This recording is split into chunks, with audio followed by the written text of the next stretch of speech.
We live other people's lives through stories, which is why stories are so powerful. They're so strong because they take us into places that we've never been, and we can be people who we've never even seen even. We can experience so much through stories.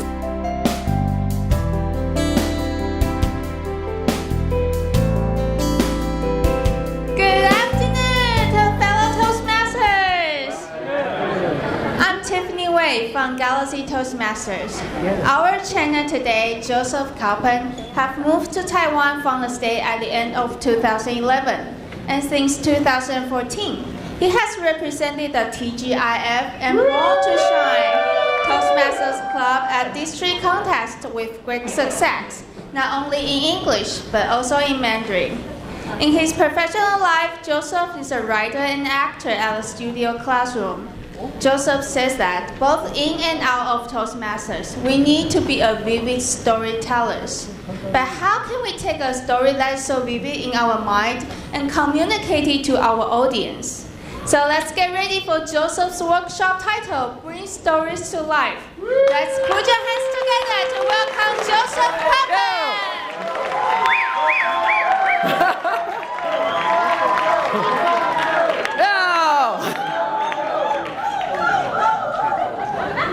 I have fans!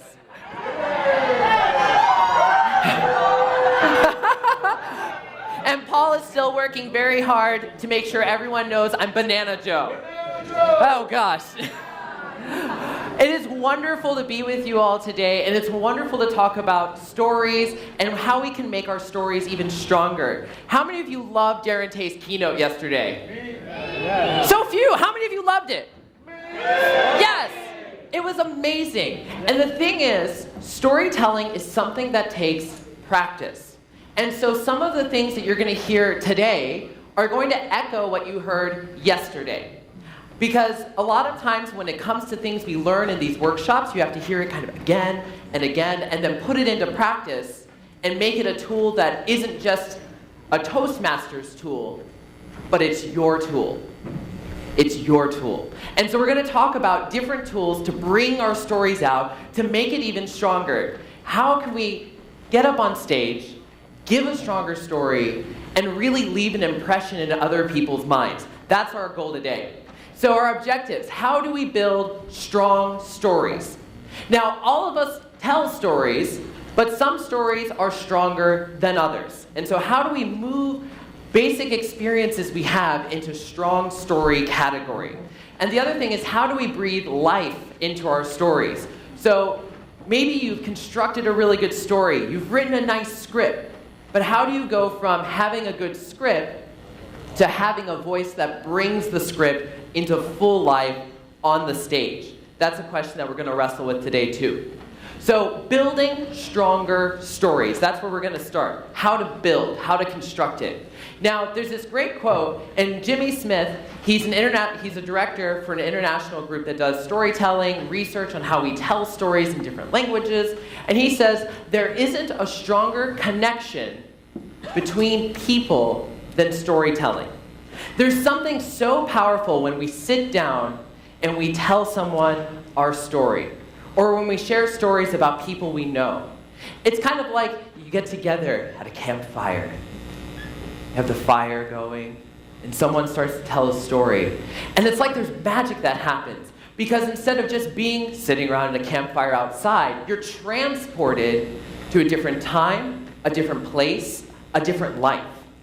We live other people's lives through stories, which is why stories are so powerful. They're so strong because they take us into places that we've never been, and we can be people who we've never even seen even. We can experience so much through stories. Now, one of the most important things about storytelling, especially when it comes to being on the stage, is to know your point. How many of you have told a pointless story? Very few of you. Congratulations. I do this. I come back from a trip, and someone says, "How was your trip to Green Island?" And I talk for an hour and a half, and then they're asleep. I'm telling you my story. Stories connect people. Why are you asleep?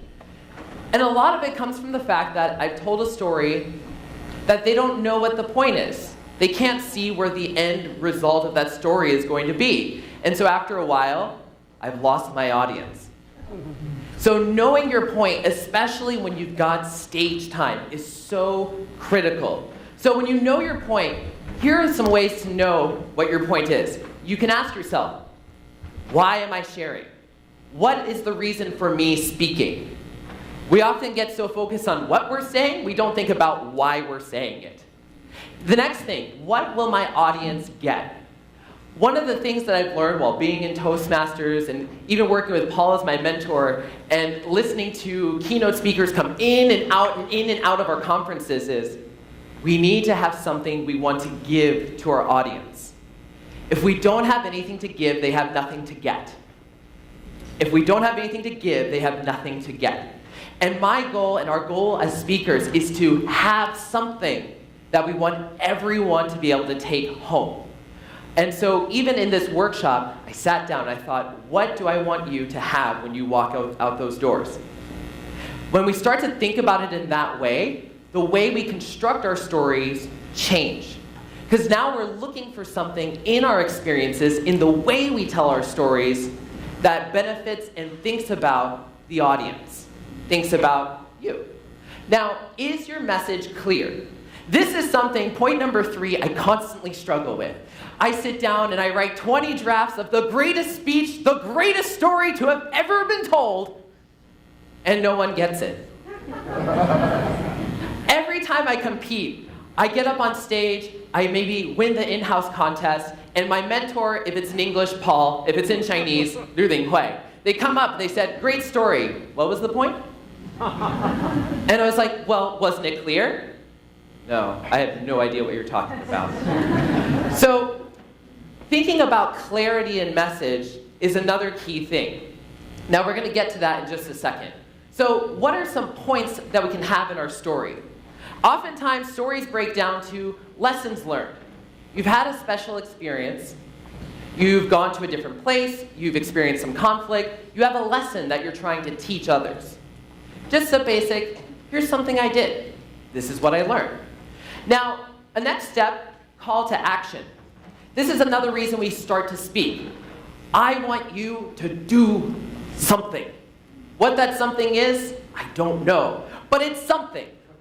Oh, that's a good sympathy laugh. You guys are sweet. But a call to action is also very important. And the other is make them laugh. Now, you might be thinking to yourself, actually, these are not separate, are they? For instance, lessons learned often go into calls to action. You learn a lesson, and because of that lesson you've learned, you now have something you want the audience to do. And often when we tell our stories, especially in a Toastmasters context, we want to make people laugh a little bit. I've often found that laughter is a good way to soften the audience to our messages. So if you have a really great lesson, you've experienced something, and then you want to have your audience take an action. But if you have no humor and you're talking for an hour, do you think they'll take an action? No, they'll be asleep. Action is so important, but laughter and a little bit of lightness to our stories and to what we share can help people be ready to accept our message. So as we're telling stories, think about, what's a lesson that I've learned? What's an experience I've had, and what have I learned from it? Based on that experience, what do I think other people should do? And keep it specific. I think yesterday we had Darren Tay talking about, you don't want to just be like, love your family. Be more environmentally friendly. These sort of broad call to actions, because it's not a call to action. It's a call to, it's not specific enough. And so as you're doing that call, keep it specific, keep it focused in. Now, every idea you have should point to a conclusion. This is something interesting I stole, borrowed, picked up, used from Josephine Lee. Josephine Lee came in August, and she said something to me that I think is really true, and that's speeches are written more like music than a book. Oh, there's a good oh. We often, I don't know about you, but when I write a speech, I draft it out. It looks beautiful. Everything's in the right place. There are lots of adjectives. I give it to Paul. Paul goes, it's really boring. Because it reads like an essay. And this happens so much because we start writing and we get into writer's mode. And that tone doesn't really fit a speech. And when Josephine said speeches are more like songs, the things she focused in on, what's a part of a song that you always remember? The chorus. I can't tell you how long I've had Shake It Off stuck in my head. Like, shake it off, That chorus just drives itself into my brain until I wake up in the morning and it's the first thing I think about. Part of what makes choruses stick in our head, first, it's really catchy. But second of all, it's repeated over and over and over again until usually that's all you remember. Shake it off, shake it off. No. But when we're writing our speeches, this idea of the song, this idea of the chorus, fits quite nicely with how you construct a speech. So first of all, you find your idea. And as you're going through your idea, your speech, you insert that core value. And you start to ask yourself, this story that I'm sharing right now in my speech, does it match the main idea I want to convey? And if it doesn't match, maybe let it go. And I've lost my microphone. Oh no, the battery has died. Wait, and there. It's alive again. So, for instance, when I was doing my competition speech in English for the humorous contest, the break is over. When I first gave that speech, oh no, the break is over, microphone. Oh, maybe, oh, nice. The handheld. Test, test. There we go. Now I have two things. So when I was doing the break is over, my initial idea was just share funny stories about working with my manager. Now, the story arc didn't seem very clear. It was just a set of funny stories. But then I started thinking about a phrase that my boss would use a lot. He'd say, Joey, the break is over. And I thought, okay, here's a little tagline that I can stick in throughout my story. And it also reflected a main idea I had, which is, there's work to be done, get moving. But what's nice about the break is over, it's short, and it's easily repeatable throughout the story. And so from there, people could walk out of that room, and maybe they don't remember all the stories, but they remember my key phrase and my key idea. The break is over. Get to work. And so my first couple of drafts, though, looked nothing like that. Maybe the phrase would pop up, and then I'd share some other stories, but the main idea got lost. And so as I started to draft, the idea came up, and I started to repeat it like a chorus throughout the speech. And that way everyone walks out at least knowing the idea and why the speech was given. Now, let's see. Oh, okay, over here. Huh. Okay. I've lost everything.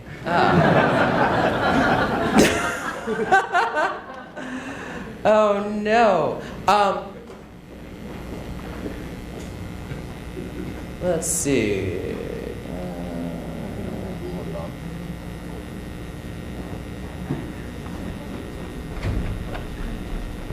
Okay, well, they're gonna work out technical stuff. I'll keep moving. One of the other things that Darren talked about yesterday was dialogue, right? Do we remember this? Now, conversations in our speeches do a lot of really important things. One, it starts to make our narrative a little bit more colorful. We bring in more characters to our stage, to our story, and all of a sudden the stage isn't just occupied by one person. Actually, it has many, many voices. Now, a lot of us, when we tell our stories at first, we'll say, someone was sad. I said something to my mom, she felt sad. Now, the way to strengthen that is to actually say what you said. Mom, I don't love you anymore. She looked at me. I can't believe you would say that. Now, the ideas conveyed are the same. I said something that hurt my mom's feelings, she was sad. But once I started, oh, we're back. once I start to give those dialogues, thank you so much. Once I start using those dialogues, it becomes more colorful. You start to feel the experience more because you're hearing the words said, and it's no longer just Joe Calpin on the stage, it's also Joe Calpin's mom.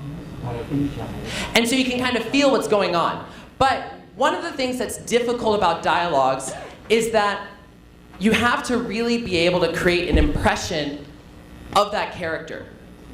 So you have to be able to use the dialogue in a way that, one, fits within the speech.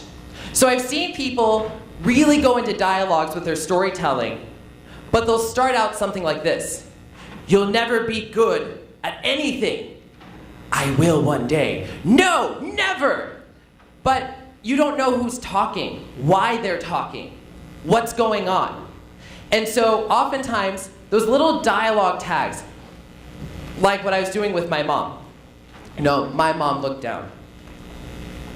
I can't believe you would say that. Adding just those little bit of context, those little tags, can help guide the audience. Who's saying what? So as you're adding dialogue, make sure that it's clear to the audience who's talking, what's happening in the story. So again, dialogue is wonderful because it adds so much color, and it creates a strong impression of who these people are.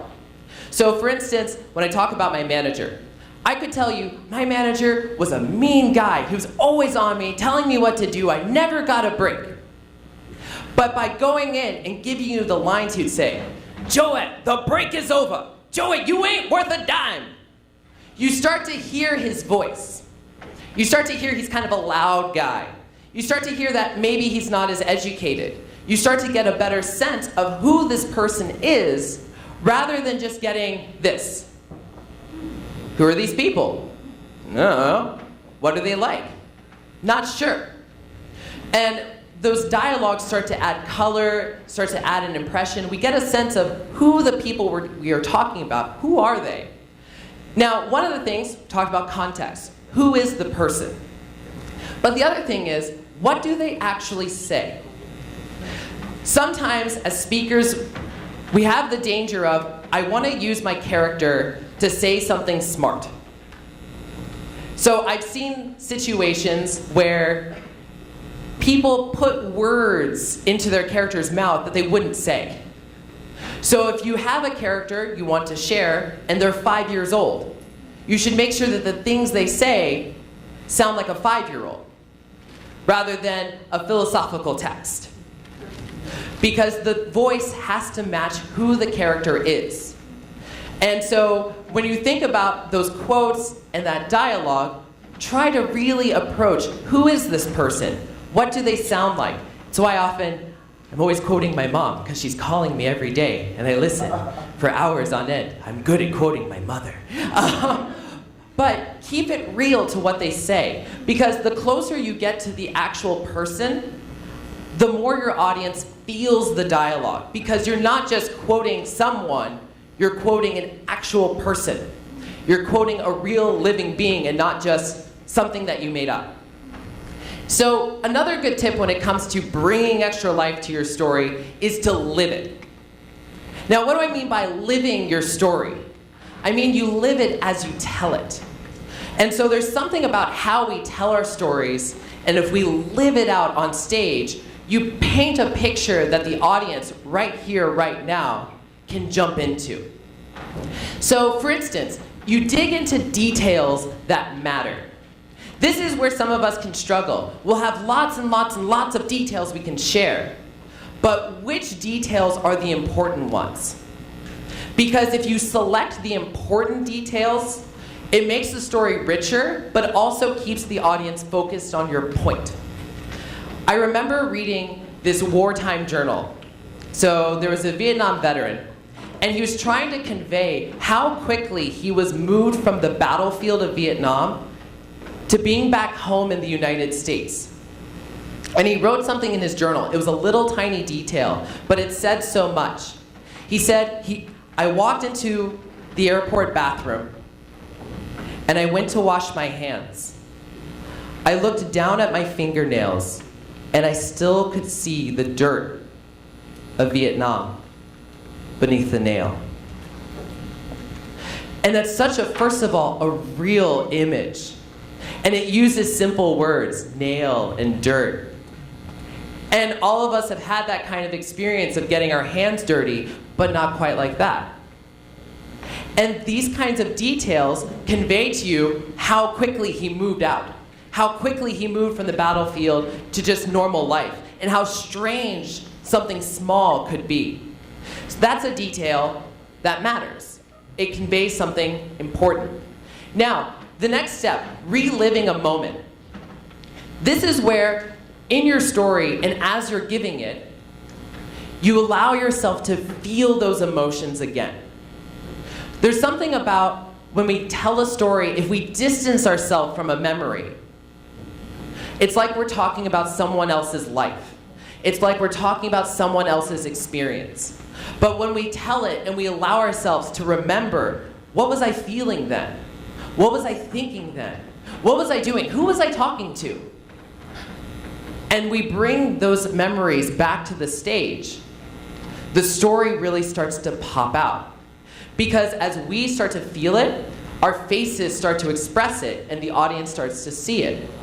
I'll never forget just competing the past couple of years, how many memories I was able to bring out. Because each time I would tell the story, it was like I was reliving a moment. And sometimes that was really hard, like stories about my father who had passed away. All of a sudden, I'm reliving that loss. Uh-oh, calm down. But by doing that, you bring something really authentic to the stage. You're bringing that raw emotion back out. Now, the next kind of way of bringing stories to life is to speak in the present moment. So something to think about, what's the difference between a book and a movie? So a book is usually in what tense? Past tense. Good job. A book is usually in past tense. It's about things that have already happened. But what's fun about watching a movie is we're seeing it, what? Happen. We're seeing it happening. And so as you see a movie, as you're watching that movie, you're seeing the events unfold in present time. And there's something really powerful about that. It's so gripping. And so oftentimes movies seem much more engaging than books. Because it's right in the now, and you're seeing all of this happen on screen. And so there's something about when we take our stories and we move to this happened to yesterday, this happened yesterday, to I'm living this now. I walk into the room. I see Darren Tay being amazing on stage. I see an audience just filled wall to wall. My heart starts to go, do-do, do-do, do-do, do-do. Bringing it now creates a stronger scene than just talking about it past tense, than just talking about it as it's already happened and the action's concluded. So here's what I want to try. You need to find a friend. So we're going to do a little activity, and it's going to work like this.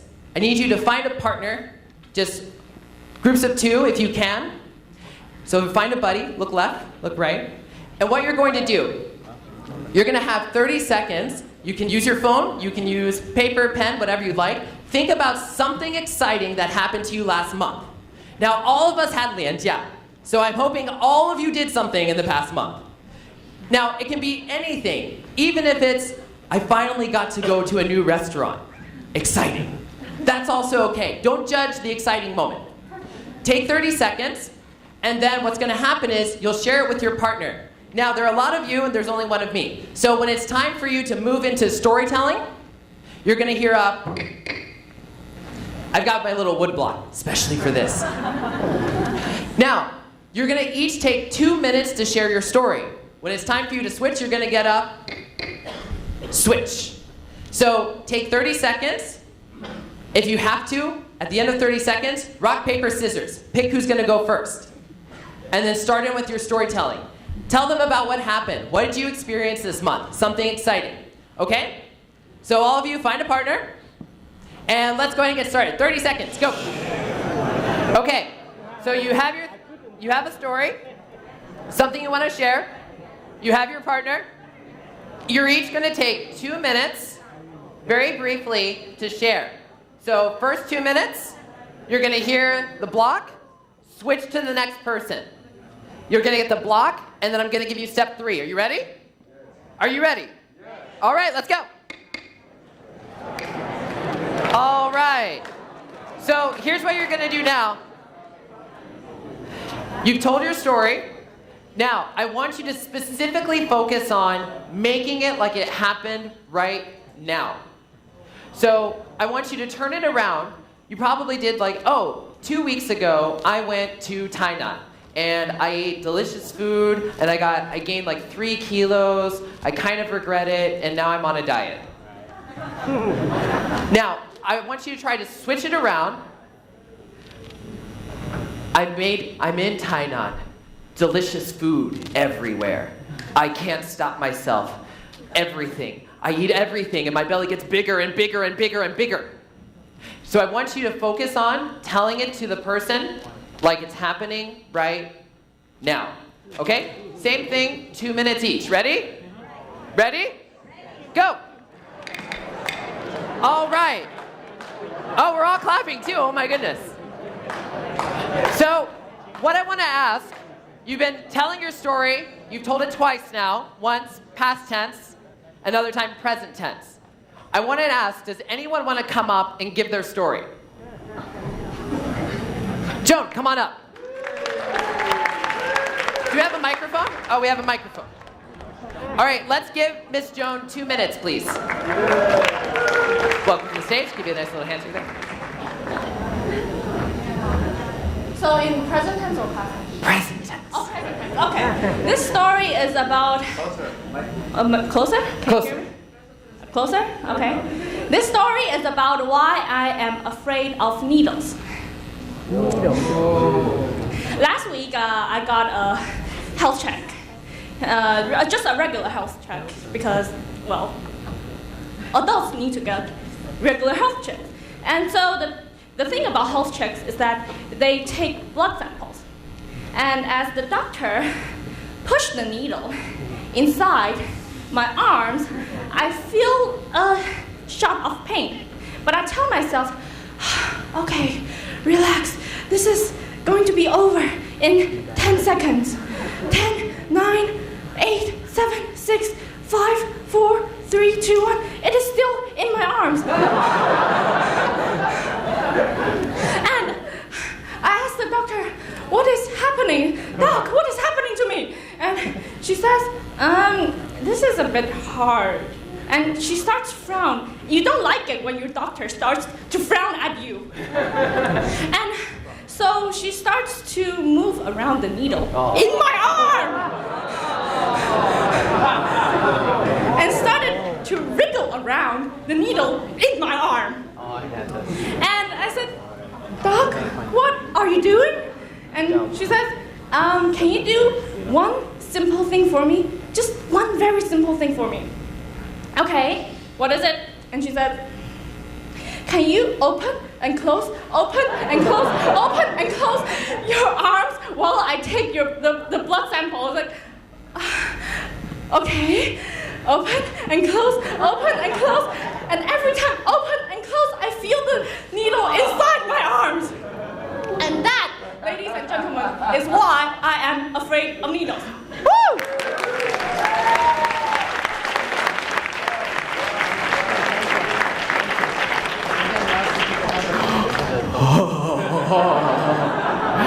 Wow. Now, what's amazing is I felt like I was in that doctor's office, and I felt like I didn't want to be there.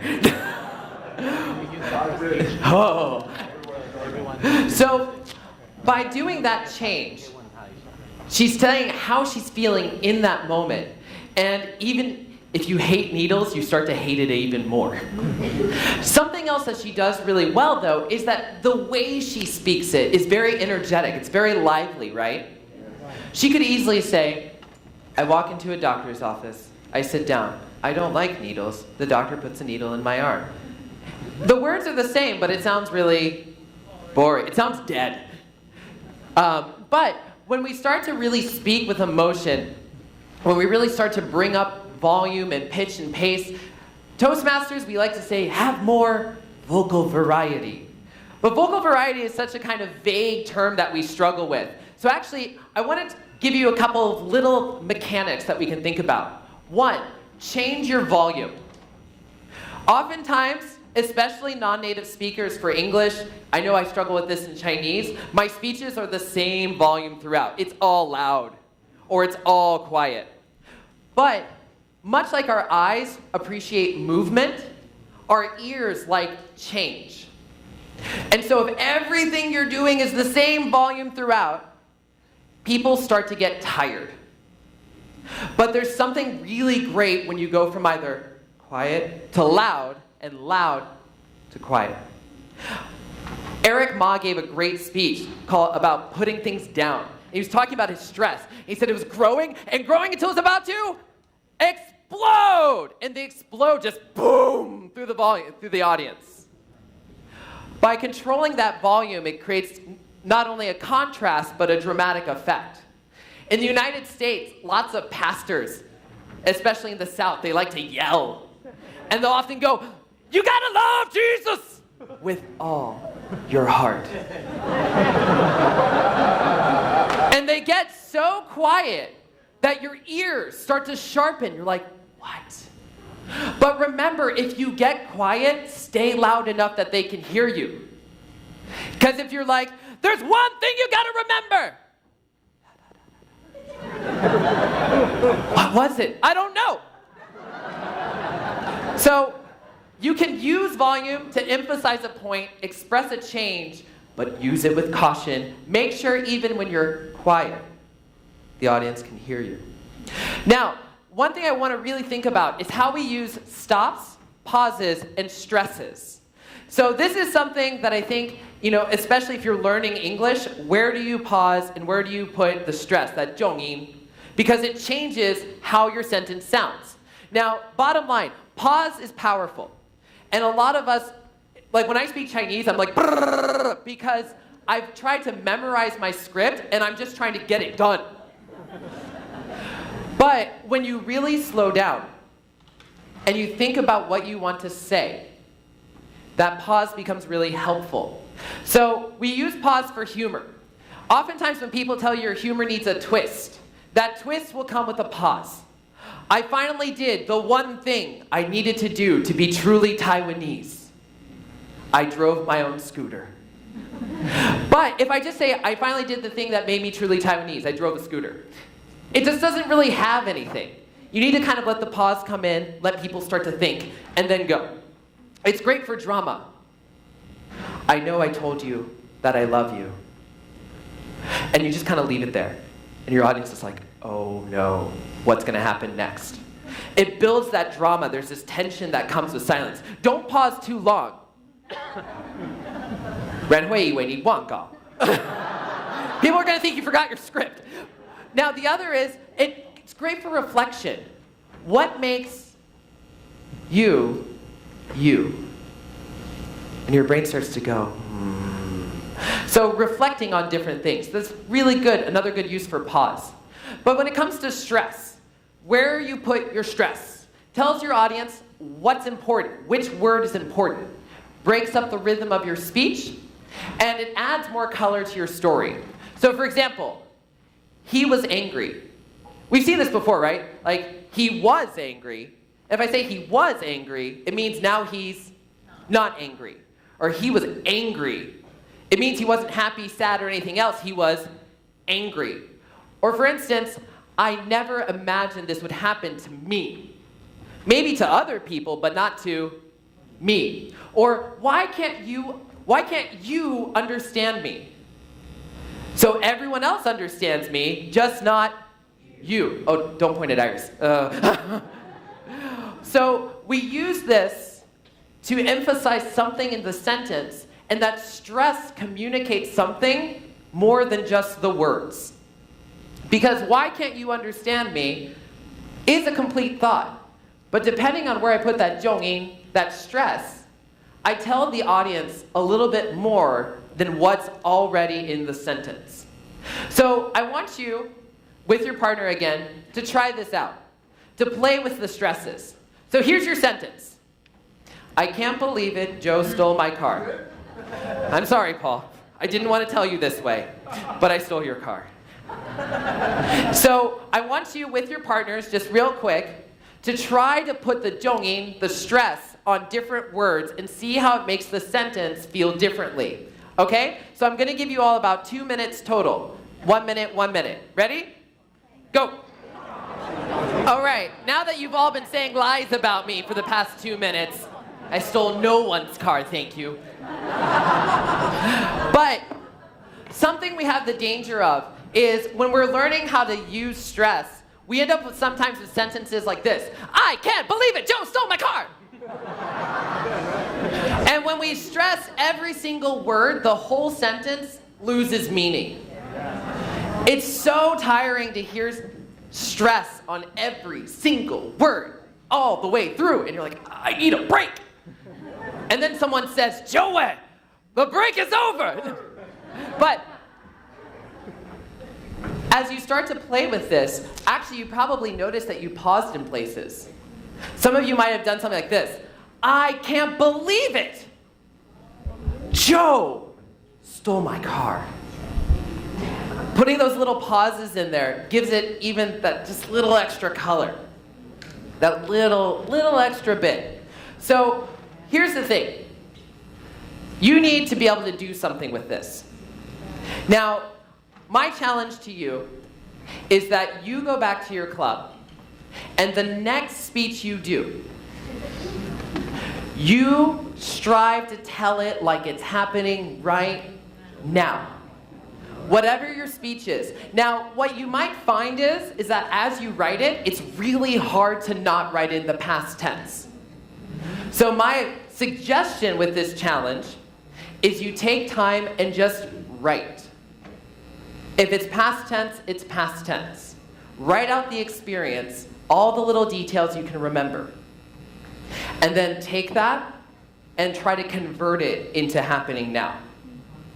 It's a less stressful process than thinking, okay, I did this thing. How do I say it right now? And instead being able to say, I've looked at the experience, I remember the experience, I'm going to relive the experience, and then make it now. So that's your first challenge. Bring it into the now. Be a movie. Be a movie. Your second challenge, try to make your words more colorful. Not the F word kind of colorful. But using different stresses and pauses to say things that words alone do not. Because by adding those stresses, pauses, you make that story even more colorful.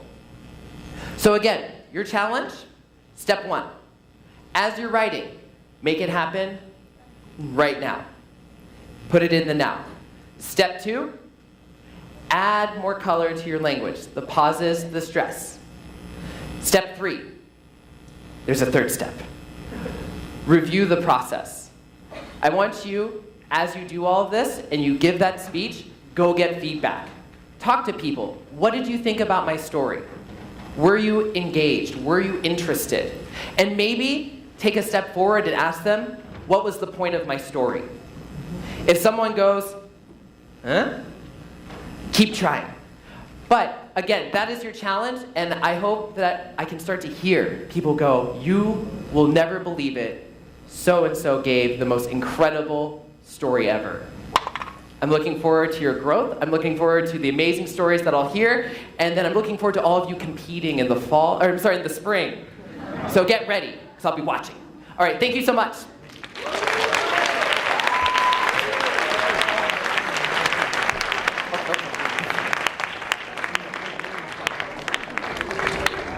Thank you for Joseph's sharing. Let's remember to use these tips on your next speech. Thank you, Joseph, to give you the certification and gift.